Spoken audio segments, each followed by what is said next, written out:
Hi friends, Lokayukta ഭേദഗതി bill governor ഒപ്പിടാൻ വിസമ്മതിച്ച് രാഷ്ട്രപതിക്ക് അയച്ച ലോകായുക്ത ഭേദഗതി ബിൽ രാഷ്ട്രപതി ഒപ്പിട്ടു. അത്ഭുതമായിരിക്കുന്നു.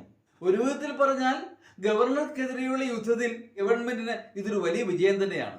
പക്ഷേ ഇതിന്റെ അനന്തരഫലങ്ങൾ എന്താണെന്ന് ചിന്തിക്കണം. ഇപ്പോഴത്തെ നിയമം അനുസരിച്ച് ഒരു മന്ത്രിക്കെതിരെ ലോകായുക്ത ഒരു പ്രസ്താവന നടത്തിയാൽ അല്ലെങ്കിൽ ഒരു വിധി പ്രസ്താവിച്ചാൽ മന്ത്രി രാജിവെക്കണമായിരുന്നു.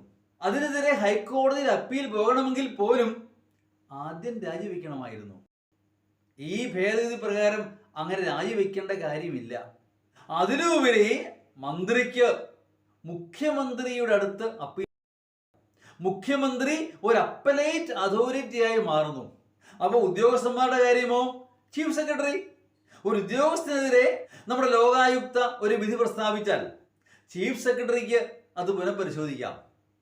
എന്ന് പറഞ്ഞാൽ ആ അപ്പീൽ പരിഗണിക്കാനുള്ള അധികാരം ചീഫ് സെക്രട്ടറിക്ക് ലഭിക്കുന്നു. അപ്പോൾ മുഖ്യമന്ത്രിയുടെ കാര്യത്തിലോ നിയമസഭയ്ക്ക് പരിഗണിക്കാം. അപ്പോൾ ഭൂരിപക്ഷമുള്ള ഒരു ഗവൺമെന്റ് ഭരിക്കുമ്പോൾ അവർക്കെതിരെ ആർക്കും ഒന്നും ചെയ്യാൻ പറ്റുകയില്ല. എന്ന് പറഞ്ഞാൽ ലോകായുക്തയുടെ പല്ലും നഖവും പറിച്ചെടുത്തിരിക്കുന്നു.